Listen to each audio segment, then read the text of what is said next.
percaya itu kami pegang teguh. 12 bulan sudah boleh kami lalui.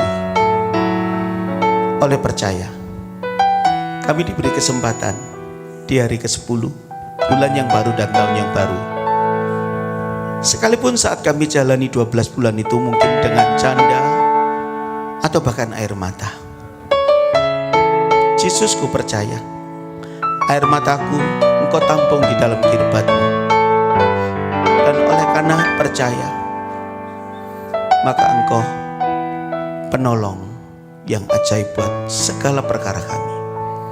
Banyak di antara kami sebenarnya tidak mampu lagi untuk mempertahankan perjalanan. Tetapi Yesus, oleh karena benih yang Kau taruh sebagai iman percaya, tangan-Mu yang kuat ternyata membawa kami menyelesaikan perjalanan 12 bulan. Kami juga tidak tahu perkara apa yang akan terjadi di bulan yang baru, hari ke-10 tahun yang baru ini. Tapi oleh perjalanan rohani yang Kau ajarkan dan Kau bawa kami, membuat kami menjadi kuat, teguh, sekalipun tetap kadang kami mengalami situasi yang kadang khawatir. Inilah kami manusia yang membutuhkan Engkau, Yesus.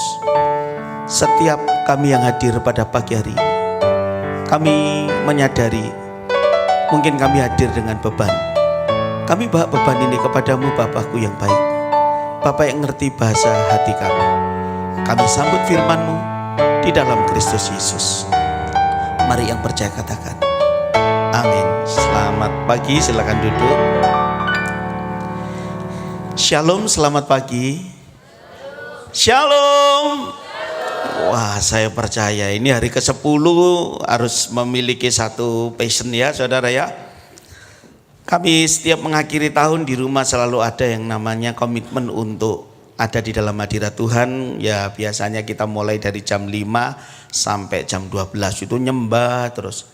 Ya sepertinya capek tapi selalu ada sesuatu yang baru didapat, ada sesuatu yang baru didapat. Ada satu keluarga yang biasanya selalu ikut dengan kami tanpa absen, tapi tiba-tiba kemarin beliau datang tidak tepat pada saat malam menjelang tahun baru. Saudara yang dikasih dalam Tuhan, dia 3 hari lalu datang dan saya sambut dengan sukacita karena datang dari jauh dari Jakarta. Dan peluk-pelukan dengan saya, sudah saya sediakan minum, makan semua karena istri semua ada di Malang, saya ada di Nongko Jajar. Langsung dia mandang saya kok melihat sesuatu yang berbeda. Saya tidak mau ngungkap apa, waktu saya saudari minum terus dia mulai menceritakan karena sebenarnya tahun ini dia ditinggal mati oleh orang yang terkasih, yaitu mamanya. Jadi ini seorang ibu ya, seorang ya ini murid saya gitu. Dia sudah menikah, terus tahun ini mamanya meninggal. Cuman mamanya meninggal tidak membawa pesan. Dia adalah orang yang kaya raya, salah satunya pabrik di Jakarta ini kerjasama dengan Pertamina untuk membuat drum ya, membuat itu tong itu ya saudara. Pada waktu mamanya meninggalkan kurang lebih 120 sertifikat. Aset yang begitu besar, ada 4 pabrik, terus juga ada ruko-ruko dan ada apartemen. Saudara, dari begitu banyaknya sertifikat itu ada 70 sertifikat atas namanya dia. Waktu itu dia bilang, kenapa mama kok harus atas nama aku? Dia hanya katakan, adikmu belum siap. Dia ini anak nomor, dari 7 bersaudara dia anak nomor 5 saudara. Terus dia tidak pernah nyangka akhir tahun saudara, sebelum akhir tahun kurang lebih tanggal 26, 27 dia diajak sidang sama adik-adiknya semua, bla bla bla, intinya pokoknya semuanya diminta dengan sistem Cina. Kalau orang Cina itu laki harus dapat lebih banyak, bla bla bla bla, rame ndak karu-karuan sampai akhirnya diem semua. Rame lagi, ternyata saat rame ada situasi dia diajak oleh adik-adiknya ini katanya pesta. Ternyata dia diajak naik mobil di tol Jagorawi itu, dia diturunkan, dilempar, dia terguling-guling saudara. Saat itu dia merasa kalau aku mempertahankan harta, aku akan kehilangan nyawa. Karena apapun adik-adikku belum mengenal Tuhan. Suaminya ini orang baik. Akhirnya dia konsultasi sama suaminya. Suaminya memang berkata, aku tidak mau ikut di dalam ranah ini. Tetapi baiklah, apa artinya kita mempertahankan itu semua? Kalau semua adikmu itu nanti kehilangan nyawanya. Karena dia tidak mengerti tentang keselamatan. Dari ketabahan hatimu serahkan semua, dia akan melihat kebenaran. Saya doakan, saya tidak bisa. Kalau ada orang cerita dengan nangis, saya hanya belajar ngikut sedih. Saya hanya katakan bahwa ya apa yang dikatakan suamimu menurut saya harta masih bisa dicari. Yang penting jangan sampai nanti dengan cara mempertahankan keadaan kita jadi nggak baik, kita jadi sakit, anak-anak kita jadi kejiwaannya jadi nggak bagus karena lihat mamanya dalam keadaan yang nggak bagus. Saudara, dia hanya katakan, kenapa Pak Itiman yo? Saya dihadapkan hal seperti ini beberapa kali, pabrik demo beberapa kali, selalu saya belajar sudah sama Tuhan, tapi kenapa terus seperti ini? Kemarin hanya katakan, saya sepertinya tidak kuat Pak Itiman. Saya katakan harta bisa dicari. Sekarang ayo kita berdoa, nanti pulang serahkan semua sertifikat itu. Adikmu mau bagi berapapun, cari orang yang bisa ada di tengah, kalau enggak perlu. Cici-cicimu juga dipanggil. Terus saya dengar kemarin ada berita pertemuan keluarga, semua sudah diserahkan. Hanya dia minta 2 sertifikat rumahnya sama ruko yang dia lagi kerjakan. Dia lagi berdoa, dia percaya bahwa dengan situasi ini akan menemukan keselamatan buat adik-adiknya. Inilah masalah. Saya nggak tahu seberapa besar masalah yang juga pernah menghantui saudara dan saya. Ini bulan yang baru, masalah apa yang akan muncul di hadapan kita? Seringkali pada waktu kita mengalami masalah, kita mau berpikir jalan yang terbaik untuk kita menyelesaikan masalah itu dengan mengakhiri hidup. Saya mau katakan bahwa masalah bukan akhir kehidupan, dan masalah bukan kehidupan. Masalah itu bagian kecil dari kehidupan. Karena masih ada bagian yang lebih besar dari kehidupan di balik masalah itu. Yaitu apa? Saudara harus menjadi lebih dari pemenang. Amin. Ini penting sekali. Mari kita belajar kebenaran firman Tuhan. Saya kepingin mengajak saudara bersama-sama mengamati firman Tuhan yang terdapat di dalam 2 Tawarik pasal 20. 2 Tawarik pasal 20. Ya, saya akan ambil tema cakap menghadapi masalah dengan kekuatan Tuhan, ya. Kemenangan atas Moab dan Amon, akhir pemerintahan Yosafat. Kita baca ayat 1 sampai 6 aja. Coba lihat begini. Setelah itu Bani Moab dan Bani Amon datang berperang melawan Yosafat bersama-sama sepasukan orang Minium.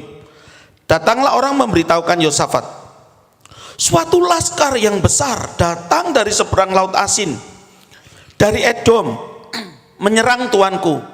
Sekarang mereka ada di Haseson Tamar, yakni En-Gedi. Yosafat menjadi takut lalu mengambil keputusan untuk mencari Tuhan. Ia menyerukan kepada seluruh Yehuda supaya berpuasa, dan Yehuda berkumpul untuk meminta pertolongan daripada Tuhan.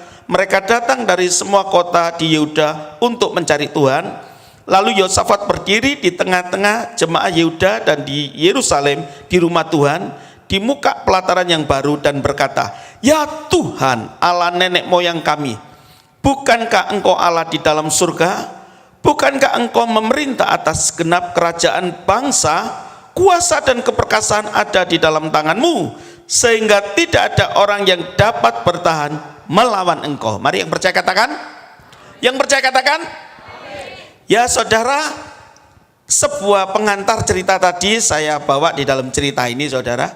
Jadi masalah itu sesuatu yang kadang tidak tahu ya. Tidak ada semua orang yang suka dengan masalah. Apakah ada waktu masalah datang, ya permisi saya mau goda suamimu, terus istrinya, wah puji Tuhan suamiku yang elek bisa ada yang goda, macam gitu. Kan enggak ya? Kalau menghadapi masalah pasti semua dalam keadaan tidak siap.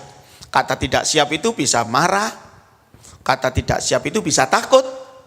Kata tidak siap itu bisa juga ambil keputusan yang tergesa-gesa untuk menghindar dari masalah. Masalah tidak akan pernah bisa kita hindari, saudara yang dikasih di dalam Tuhan. Ya, tetapi saya yakin tidak semua orang, bahkan semua orang tidak senang dengan masalah. Tapi jangan lupa, masalah selalu ada di semua orang. Terlepas masalah itu besar atau masalah itu kecil. Tergantung cakapnya kita menangkap dan menyiasati masalah. Karena bagi saya, sebesar masalah itu, di balik masalah itu ada sebesar berkat yang akan disediakan. Tapi kadang banyak cerita yang terbukti bahwa masalah itu bisa membawa orang di dalam kematian. Maka itu iblis selalu menciptakan masalah. Karena iblis tidak mau surga itu dipenuhi oleh orang yang berkuasa. Dan masalah ini kadang saudara lihat tidak pernah disangka. Tapi tiba-tiba muncul seperti tamu yang tidak diundang, tidak mengetuk pintu tapi sudah duduk di depan kita. Ya saudara, Yosafat ini salah satu ya raja yang besar. Dia takut menghadapi masalah. Karena ada kelompok bangsa yang memang jahat.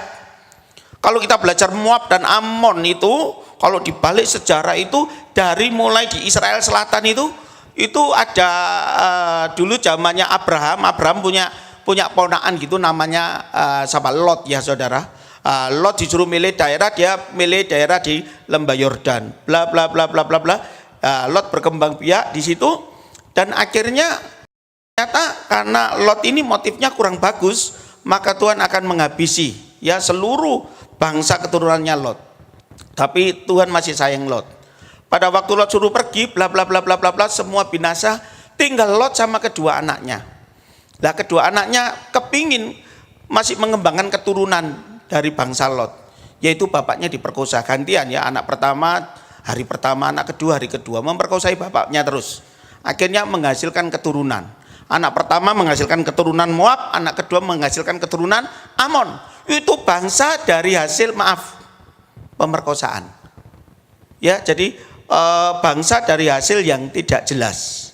Jadi karakternya pun tidak jelas. Suka berperang, suka membunuh. Dan dia benci sama Israel. Kembali sebuah cerita dari benang merahnya, saudara. Di sana bangsa Moab, Amon dan orang-orang pegunungan Seir ini kepingin menghabisi sisa-sisa Israel. Yosafat saat mendengar bahwa ketika kelompok itu bersatu akan membinasakan bangsa Israel, Yosafat ternyata sekalipun raja, tetapi dia tetap manusia. Dia mengalami rasa takut.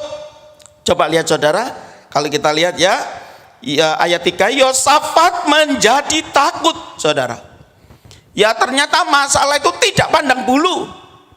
Masalah itu bisa menyerang orang biasa, masalah itu bisa menyerang orang yang luar biasa. Masalah itu bisa menyerang orang yang statusnya rendahan, masalah itu juga bisa menyerang orang yang statusnya tinggi. Contohnya tadi yang saya ceritakan, luar biasa kekayaannya di Jakarta. Tetapi saat masalah menyerang, dia seperti ingin mengakhiri hidupnya. Jadi masalah itu biasanya menghasilkan kematian. Dan Yosafat menjadi takut terhadap sebuah masalah. Maka Yosafat mengambil keputusan. Yang pertama keputusan yang diambil Yosafat adalah mencari Tuhan. Saudara, jadi saat kita mengalami pergumulan, saat masalah datang mendera kita, saat seperti kita terhakimi masuk di dalam tubir yang dalam, saya dorong Alkitab mengajarkan kita, memang saudara menangis, memang saudara gelisah, memang saudara lelah tak berdaya, tetapi tetap saudara punya passion, punya gairah, ambil keputusan bahwa saudara tidak mampu dengan masalah itu, tapi bila saudara menyertakan Tuhan sebagai Bapa kita, saya percaya sebesar masalah apapun tangan Tuhan menolong kita. Ya, di sini disebutkan Yosafat menjadi takut lalu ambil keputusan mencari Tuhan. Saat dia mencari Tuhan, ada langkah-langkah yang harus dia lakukan. Langkah yang pertama saudara lihat ya. Coba lihat ayat 3, Yosafat menjadi takut lalu mengambil keputusan untuk mencari Tuhan, lalu menyerukan kepada seluruh Yehuda supaya berpuasa. Saudara, jadi waktu Yosafat menjadi takut, langkah pertama yang dia lakukan, dia harus teamwork, tim kerja. Kalau itu dia punya istri sama anak, ya istri anaknya dijak kumpul. Kalau ternyata dia seorang pimpinan, ya dia harus menyertakan bawah-bawahannya. Ya seluruh tim kerjanya dikumpulkan. Ya jadi masalahnya itu harus ditanggung sama-sama. Pergumulannya sama-sama. kalau diserang mati ya nanti itu matinya sama-sama. Maka itu dia harus tim kerjanya, harus solid. Maka itu Alkitab selalu ajarkan tentang satu pikiran, sehati, sepikir, sejiwa. Jadi pada waktu mengalami masalah, mungkin masalah itu nyerang keluarga kita, nyerang suami kita, nyerang istri kita, itu tim kerjanya. Tidak boleh saling seperti Adam dan Hawa, itu yang kamu kirim untuk aku, itu yang membuat dosa. Ya, tidak, harus tim kerja. Yang pertama yang kita lakukan berpuasa. Berpuasa bukan tidak makan dan tidak minum aja. Ya, berpuasa yang dikatakan di sini adalah bagaimana pengendalian diri, penyangkalan diri. Suasana takut bisa enggak masih berdoa, suasana takut bisa enggak masih percaya, suasana takut bisa enggak masih meyakini ada pertolongan, ada peluang untuk dibebaskan. Dalam suasana seperti itu bisakah masih ada penundukan diri? Biasanya kalau orang takut, kacau pikirannya, sulit dikendalikan. Ya, banyak orang yang pikirannya kacau oleh masalah, sangat sulit dikendalikan. Dan inilah puasa. Mari kita sama-sama ambil waktu sama-sama, komitmen sama-sama, pengendalian dirinya sama-sama, untuk sama di dalam satu keinginan, menyelesaikan masalah. Jadi sebesar apapun pergumulan yang saudara baru alami, saya nggak tahu apakah sudah ada masalah, karena ini masih hari yang ke-10. Saya nggak tahu masalah apa yang besar. Saya hari ke-6 saya sakit, 6, 7, 8, 9. Saya tadi malam tuh baru bisa bangun langsung ke sini. Saya tahu ini saya punya jadwal khotbah. Ya saudara, panas badan saya nggak ngerti infeksi yang mana, karena tidak pusing, tidak sakit perut, tapi panasnya itu sudah sangat sepertinya sampai mengigau, saudara. Ada apa lagi, saudara? Apakah saya salah di dalam makan atau ini serangan apa? Karena memang saya ambil keputusan bahwa tempat di mana saya diberkati Tuhan, rumah di Plausan Garden itu, saya rindu bahwa di tanah yang kering itu ada mezbah, ada pujian. Jadi kami adakan Natal nanti, Natal kedua. Kami waktu itu masih kosong, kami ada beberapa rumah, kami kelilingi tanah itu, kami minta Tuhan, kami rindu ini ada puji-pujian di tanah ini. Karena itu perumahan baru, saudara. Kami berdoa Tuhan supaya sedapat mungkin banyak anak-anak Tuhan yang cinta Tuhan untuk membangun mezbah. Saudara, waktu kumpul ternyata sekarang ini yang menempati 89 kakak itu 40 Kristen semua, saudara. Waduh, luar biasa, pendetanya banyak. Kalau ketemu pendeta ngomongnya ayat tok, saudara. Mas Pur ini bacanya jadi kayak kuis tebak cermat gitu, saudara. Lah ngomong yang lain kan enak, kalau ketemu teman yang lain, ya apa kabari, bojomu ya apa, tambah lemu tangan. Lah ngomong pendeta, ya Pak Yati mang Tuhan Yesus, waduh rotok sumpek, saudara ya. Karena banyak pendeta tapi ya puji Tuhan. Ya saudara, banyak serangan, saudara. Masalah bagi saya.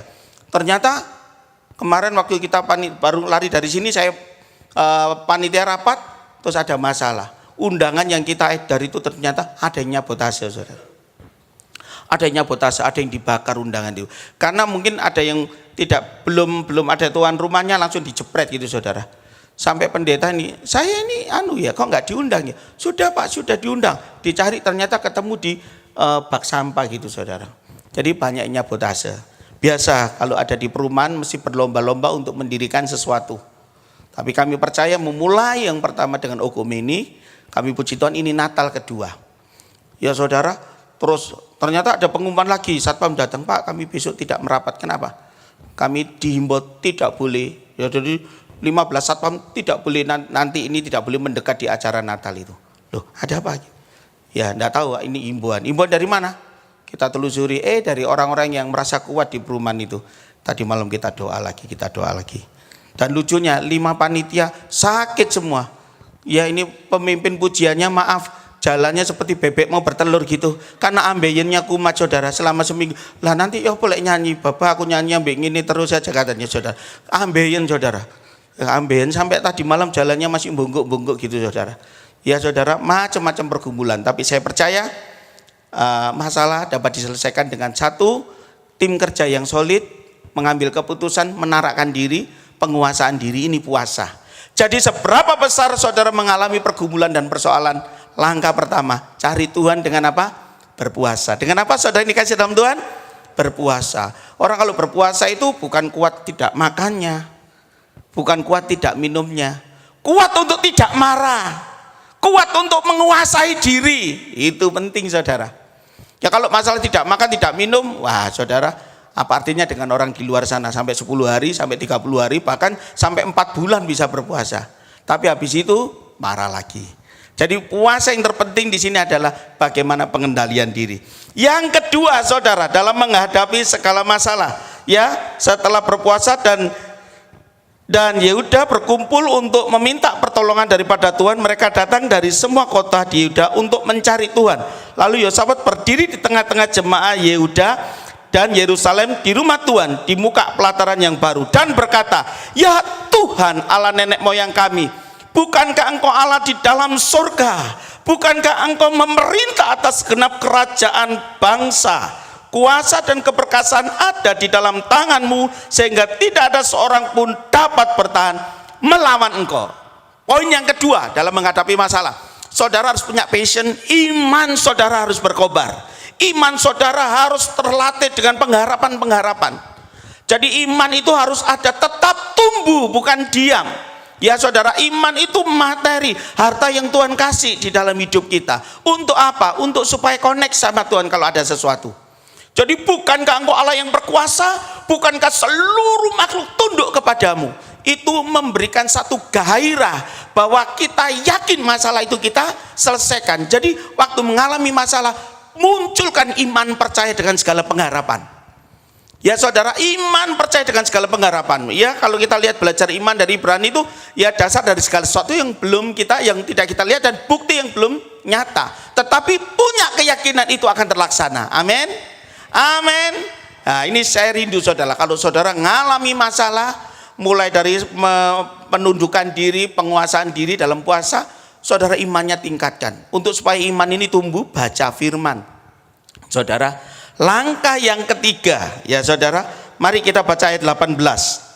Ayat 18. Lah di sini ayat 18 bunyinya begini. Lalu ya saudara, berlututlah Yosafat dengan mukanya ke tanah, seluruh Yehuda dan penduduk Yerusalem sujud di hadapan Tuhan dan menyembah kepadanya.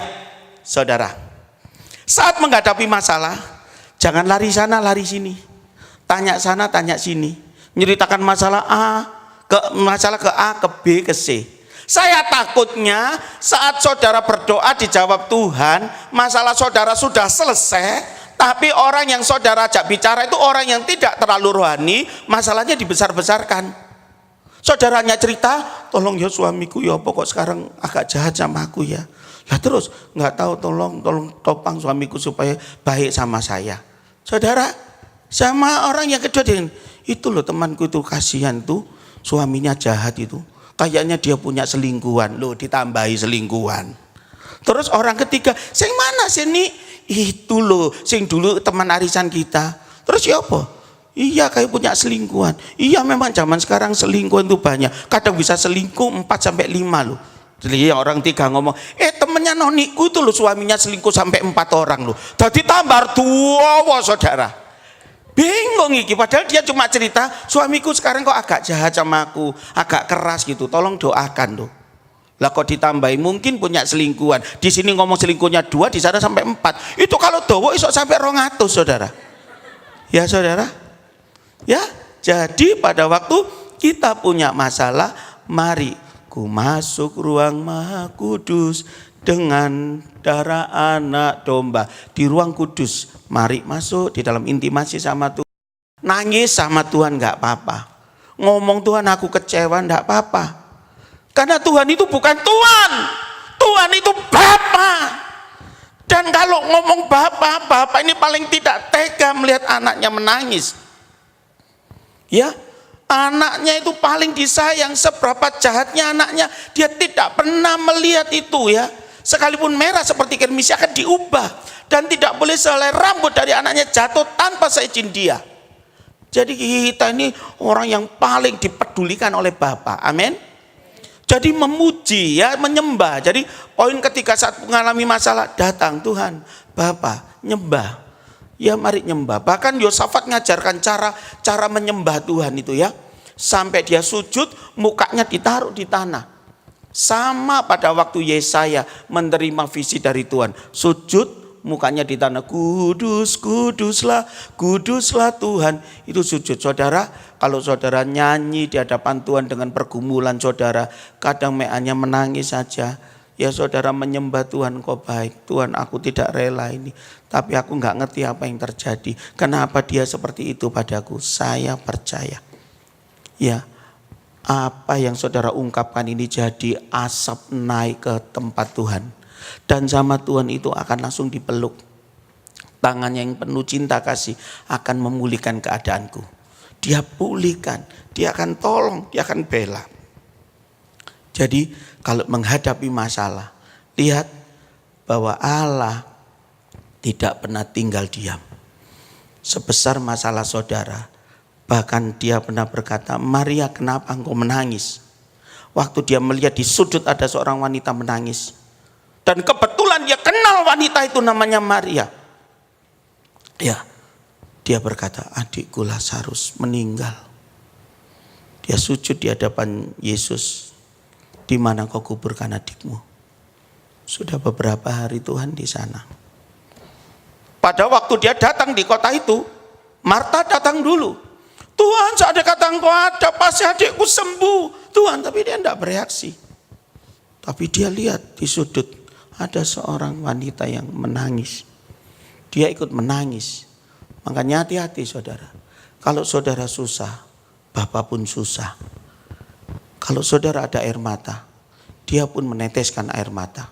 Jadi jangan sekali-kali menempatkan diri menjadi anak piatu ataupun hamba. Karena hamba tidak tahu apa yang dia harus lakukan. Tapi kita ini anak-anak yang dipedulikan oleh Tuhan. Jadi saat mengalami pergumulan, datang. Sembah, sujud, panggil namanya. Ya, saya percaya sebesar pergumulan saudara, secepat dia datang.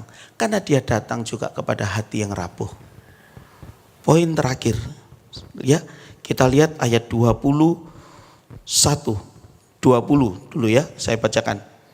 Keesokan harinya pagi-pagi mereka maju menuju padang gurun, ya, padang gurun Tekoa, ya di situ ya. Ketika mereka hendak berangkat, berdirilah Yosafat dan berkata, dengar hai Yehuda dan penduduk Yerusalem, percayalah kepada Tuhan Allahmu dan kamu akan tetap teguh. Percayalah kepada nabi-nabinya dan kamu akan berhasil. Setelah ia berunding dengan rakyat, ia mengangkat orang-orang yang akan menyanyi nyanyian untuk Tuhan dan memuji Tuhan dalam pakaian kudus yang semarak pada waktu mereka keluar di muka orang-orang bersenjata sambil berkata, nyanyikanlah nyanyian syukur bagi Tuhan bahwasanya untuk selama-lamanya kasih setianya. Pada waktu mengalami pergumulan, puasa sudah bagus, beriman sudah bagus, menyembah sudah bagus. Mari kita belajar pray, memuji Tuhan. Memuji, tadi ada banyak pujian. Bila Allah di pihak kita, siapa lawan kita? Iblis akan kita kalahkan. Ya saudara, iblis akan kita kalahkan. Percayalah saudara, ya masalah saudara itu tidak akan pernah merenggut nyawa saudara. Ya saudara, di sini dikatakan, mari kita dengan semarak memuji. Kalau ada masalah, cepat dekati gereja, cepat datangi persekutuan. Kalau ada masalah, cepat datang kelompok-kelompok orang yang sedang beribadah. Kalau ada masalah, kalau bisa main musik, ambil gitar, ambil keyboard, memuji dengan semarak. Kata di sini, mereka mengumpulkan orang yang mau memuji dengan semarak. Ya apa saudara memuji dengan semarak? Ya saudara, saya beberapa kali kalau ke gereja, saya duduk di depan gitu. Saya senang tadi pemimpin pujian di sini. Bisa bahasa Indonesia ternyata. Orang Hongkong atau Jawa ya? Wajahnya menyenangkan gitu saudara. Persis kayak juwet gitu. Aku senang gitu. Mukanya berbinar-binar. Kalau nyanyi ini luar biasa saudara. Saudara beberapa kali kalau saya nemui orang ibadah itu, apalagi nanti singernya itu ya. Kalau menyanyi, ada kuasa dalam darahnya. Iki iblis joget tok saudara. Tapi kalau saudara, saya waktu di Timor itu, waktu kami melihat di Sok itu orang nyanyi. Karena di Timor, di Sok itu, ada kebangunan rohani bulan Oktober itu bisa 10.000 orang kumpul. Saya bertahun-tahun ikut di sana. Ternyata orang Sok itu cuma bisa nyanyi 3 lagu. Ada kuasa dalam darahnya, ku menang, ku menang. Sampai hari ini lagunya itu terus sampai bosan. Cuma saya tidak mau bosan lihat judul lagunya, cara nyanyinya saudara. Jadi kalau nyanyi itu gini. Ku menang gini saudara. Wong 10.000 ginjak-ginjak iso hoyak saudara. Ya hoyak karena juga tubuhnya, tapi kuasanya juga luar biasa saudara. Jadi kalau saudara mengalami masalah, nyanyi sekeras-kerasnya. Ku menang bersama Yesus Tuhan, ada kuasa gitu saudara. Itu muter-muter sampai 3 jam saudara. Saya ngikuti luar biasa. Ada orang-orang yang gila itu bisa dijamah Tuhan tuh saudara. Orang yang lumpuh dibawa ke panggung itu sama jalan saudara. Itu masih nyanyi saudara. Saya percaya bahwa di atas pujian itu ada kemenangan.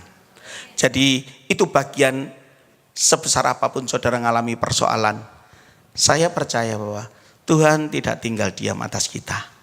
Ya, saya nggak tahu apa sudah mengalami masalah atau akan menuju masalah. Jangan sampai menciptakan masalah. Nggak diciptakan aja sehari muncul sampai 7 kali. Ya saudara, jangan menciptakan masalah. Tapi saya percaya, saya pun pernah mengalami masalah. Kalau saya cerita masalah, waduh masalah itu enggak pernah habis saya ceritakan. Karena mengikut Tuhan itu ternyata dilihat masalah sama berkat seimbang, kadang akeh masalah ya saudara. Cuma pemenang jadinya saudara. Saya pernah mengalami pecah saudara, saya ketabrak mobil, 8 kepala saya ini retak 8 saudara, saya divonis 3 bulan. Saya 87 kecelakaan. Tangan saya patah, fraktur semua habis, 3 bulan ini bisa krek-krek keluar darah terus saudara. Tapi puji Tuhan, sampai hari ini memang saya tidak mau ke dokter. Itu peristiwa 87, waktu susah dating berkhutbah saudara di Surabaya, dia katakan, terakhir itu sebelum ditutup doa oleh Timotius Arifin, ada satu orang, tulangnya retak semua, tulangnya hancur semua. Tapi percayalah, bila mau percaya dan tunduk pada otoritas Tuhan, hari ini pun tulangmu akan disembuhkan. Memang hari itu tulang saya nggak sembuh, tapi 3 bulan berjalan itu bisa bunyi sendiri tiap malam, kertek. Saya memang sampai hari ini saya menghormati dokter, saya tidak mau ke dokter. Cuma sudah hampir saya lalui kurang lebih 27 tahun saya bisa sembuh. Sudah tidak keluar darah lagi, saya percaya mujizat masih ada. Amin saudara, akan terjadi saudara. Akan terjadi, percayalah saudara. Ya jadi saudara kalau mengalami masalah, tenang, ambil waktu mencari Tuhan, jangan takut. Mari kendalikan diri, karena biasa kita agak frontal kalau mengalami masalah, mau cari sana cari sini. Apalagi kalau masalahnya masalah sakit hati, kalau bisa langsung dibunuh lawan itu. Ya biasa ya, orang yang kita cintai nyakiti kita, rasanya lah isok tak cekik di tanganku sendiri saudara. Ya saudara, saya jujur katakan, ya beberapa waktu lalu di rumah saya itu jam 3, saya sudah cerita kali ya, jam 3 pagi itu bisa duar. Saya nggak tahu, jam 2:30 itu saya buka, itu laki sama perempuan tendang-tendangan saudara.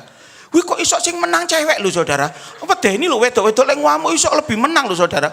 Itu lakinya diinjek-injek gini, aku kok isok ngomong terus no cek no kapok iku gini. Aku nggak tahu sopo kok aku dukung perempuannya gitu loh saudara. Dia sama nangis, kurang ajar kamu ya pengkhianat. Suaminya itu diinjek-injek sama, nih sakit gini. Aku isok ngomong terus no isok ngono saudara. Ki pendeta butuh bertobat saudara. Lah ya apa lah wong pagi malam tidur, ya saudara bangun krungu gelut. Terus saya diam ada apa? Wih Pak, wes lagi istrinya lagi emosi ini, suami saya ini kurang ajar. Suaminya berdiri tembel saudara, prok logur meneh saudara. Aduh saudara, kasihan suaminya, biru kabeh saudara. Gini aja. Sik suaminya kamu di mobil dulu. Kamu rumahnya mana? Saya Surabaya daerah Pakuwon Pak. Lah apa kok nano kok jajar gitu loh saudara. Wong saya tidak kenal. Oh tolong ini Pak Yatiman. Ini tadi saya ambil mamaku saudara. Diberitahu temanku. Suamiku lagi main gak karu-karuan. Tak parahnya di kamar. Aduh Tuhan. Kurang ajar suamiku itu. Tuh perempuannya itu tak tendang sampai guwetin kabeh. Koyoke karate sing wedok iki saudara. Bangga nendang itu bangga saudara. Ya itu kalau orang sakit hati itu ya, lek isok musuhnya dicekik di tangannya saudara. Terus siapa? Bayangkan Pak Yatiman, kurang apa saya ini sudah belajar setia, atau menceritakan kebaikan, pembelaan diri biasa. Bla. Terus pokoknya saya mau cerai. Oh iya gitu ya. Wis gini aja, sabar dulu, wis tak tenang ya. Wis aku bingung arek turu kabeh. Wis tak kayak banyu anget diombe cegluk ngono saudara. Wis persis koyo wong medeni saudara. Sudah keluar suaminya tak panggil. Suaminya mentul kabeh saudara. Takjak ngomong rada bingung, takjak ngomong micin, ngomongin bakso saudara. Gak nyambung. Kenapa sih nyo? Pak Yatiman, tolong ya. Dulu katanya menikah saya diberkati di gereja, baik dalam susah dan senang. Firman Tuhan ngomong, baiklah istri meninggalkan orang tuanya, masing-masing berumah tangga. Maksudnya kan saya kepingin setelah menikah itu, walaupun saya belum bisa rumah, kita kontrak gitu loh. Tapi istri saya enggak mau tetap ikut mamanya. Memang rumah mertua saya kaya, tinggal dia sama istri saya aja. Cuma Pak Yatiman luar biasa. Mulai pagi itu Pak Yatiman, antara masjid sama dia itu bareng loh Pak Yatiman. Laki opo laki ganti mertuanya bangun dong kamu tuh mondok. Itu Pak Yatiman mulai dari hari pertama sampai 3 tahun Pak Yatiman. Saya digitukan enggak kuat. 2 perempuan ini aduh nguap mencaci maki saya. Terus saya keluar Pak Yatiman, di luar kok banyak wanita baik-baik katanya gitu. Saya baik, saya kesakitan, saya dipeluk-peluk saudara katanya. Enak dia sing dipeluk, menurut Pak Yatiman enak dipeluk atau diseneni? Ya enak dipeluk rek. Aku kok iso ngomong ngono saudara. Betul Pak Yatiman ini pendeta hebat. Kurang ajar aku iki lapo kok melok-melok saudara. Terus bla bla bla bla kisahnya yaitu tadi. Ya masing-masing tidak mau mengendalikan diri. Suaminya kepingin walaupun sederhana membangun rumah tangga, istrinya belum siap pisah mamanya. Konflik sudah. Terus siapa? Kamu masih sayang enggak? Yo, sebenarnya aku sayang Pak Yatiman. Tolong Pak Yatiman doa apa membuat istriku sama mertuaku supaya mulutnya itu tidak ngomong sama sekali. Yo gitu itu ya enggak usah doa ya dari kamu. Tak panggil istrinya. Suamimu itu sebenarnya sayang, ngobrol, tak nasihati. Kamu masih ingat enggak sakramen dulu? Ya apa sih sakramennya? Baik dalam susah dan senang, baik dalam sakit dan sehat, balik dalam ya apa? Kamu sudah dikasih ini. Anaknya digendong saudara 2 ini. Terus ayo peluk-pelukan doa ya. Yes, mau saling mengampuni enggak? Ini aku minta maaf nih, ya aku mulai iya aku gini. Yes, peluk-pelukan tangis-tangisan sampai nangis-nangis. Aku kok iso wis ndang doa ndang gayo meneh dadi 5 meneh ngono cekno gak gelut ae tak bilang gitu. Terus pulang saudara. Jadi 4:30 sampai 4:30 saudara sudah pulang. Aku mikir, iku mau sopo? Konsultasi bengi-bengi gak dikek dhuwit pisan saudara.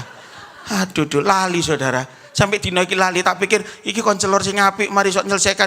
Pak ini persembahan kayak emas 2 kilo ta yo apa ngono. Nah ini motif yang enggak bagus lagi ya saudara ya. Jadi saya percaya bahwa segala perkara dapat ditanggung di dalam Tuhan. Yakini kalau nanti terjadi persoalan apapun, ambil sikap seperti Yosafat. Pertama, ambil keputusan cari Tuhan. Yang kedua, jangan tidak terkendali pada waktu mengalami masalah. Benci, mangkel, emosi, macam-macam itu ada. Tapi saya percaya itu bisa dikendalikan. Caranya dengan apa? Memuji dan menyembah. Hasil akhirnya apa saudara? Tolong lihat. Ya hasil akhirnya. Ayat 22. Ketika mereka mulai bersorak-sorai dan menyanyikan nyanyian pujian, dia buat Tuhanlah pengadangan terhadap Bani Amon dan Bani Moab dan orang-orang dari pegunungan Seir yang hendak menyerang Yehuda sehingga mereka terpukul kalah. Tidak ada cerita masalah itu bisa menang bersama orang-orang yang mencari Tuhan. Dan tidak ada cerita masalah bisa merenggut nyawa. Dan tidak ada cerita masalah adalah cerita kehidupan. Masalah dan kehidupan berbeda. Masalah bagian kecil dari kehidupan. Kehidupan saudara itu menuju kepada kemuliaan demi kemuliaan. Jadi yakinilah kalau 2016 diberi kesempatan, mari jangan takut.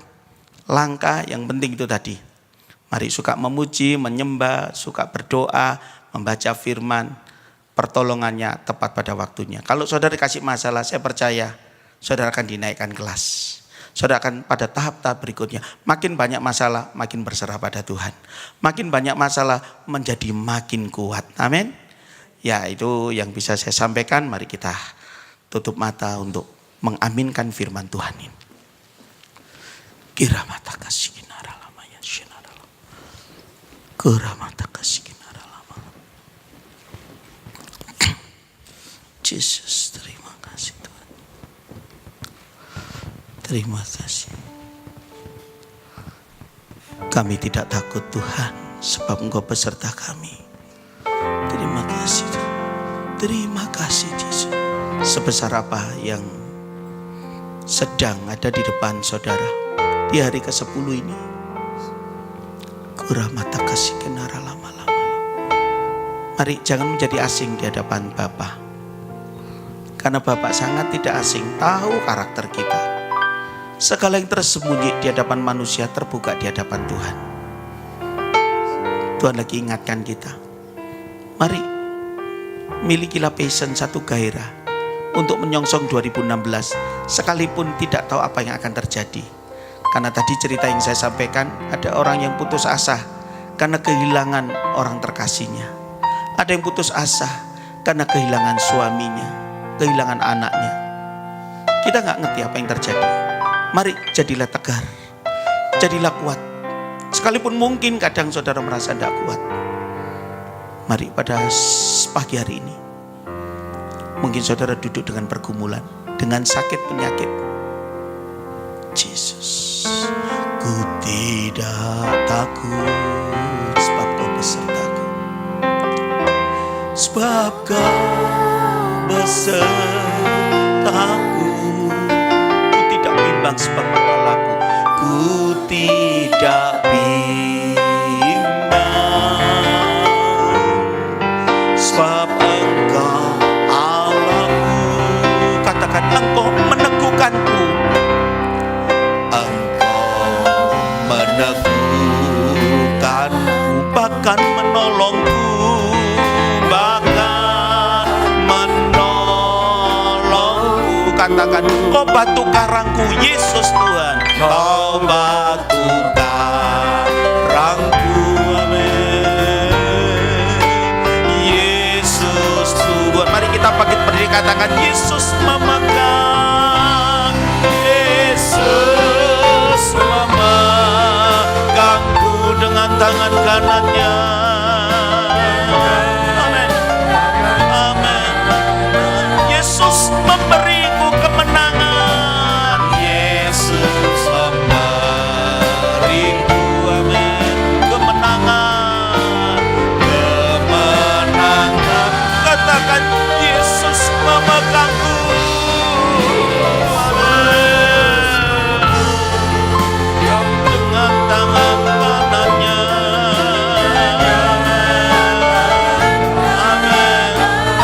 Yesus memberiku kemenangan. Yesus memberiku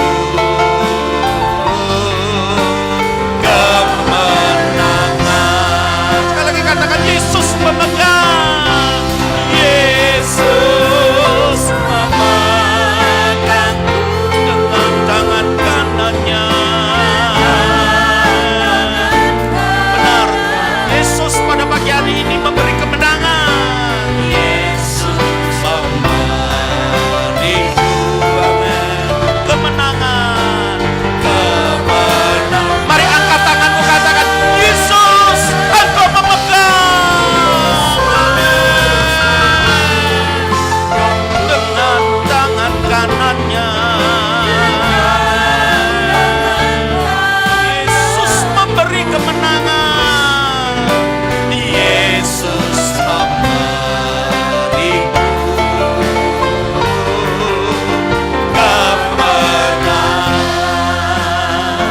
Musik terus.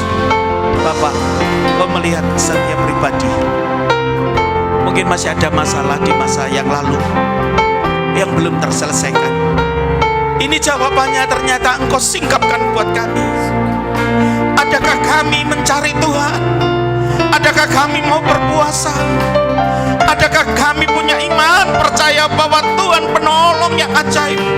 Adakah kami dalam menghadapi masalah makin dekat kepada Bapa, memuji, menyembah?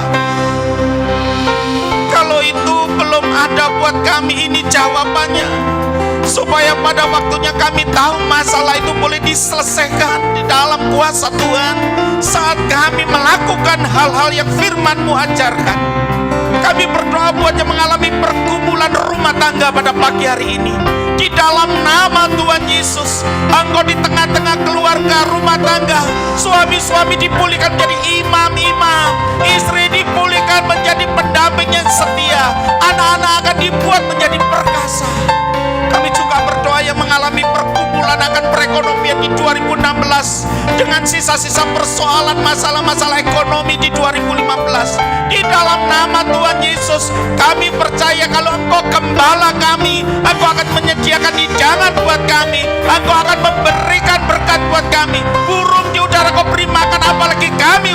pemberian-Mu. Dalam nama Tuhan Yesus, kami juga berdoa yang mengalami pergumulan kelemahan fisik, sakit, penyakit. Kami berdoa di dalam nama Tuhan Yesus. Kami percaya mujizat itu masih ada. Yang lemah dikuatkan, yang sakit disembuhkan. Terima kasih, terima kasih. Di dalam nama Kristus Yesus, kami sudah berdoa dan mengucap syukur. Mari yang percaya katakan, amin.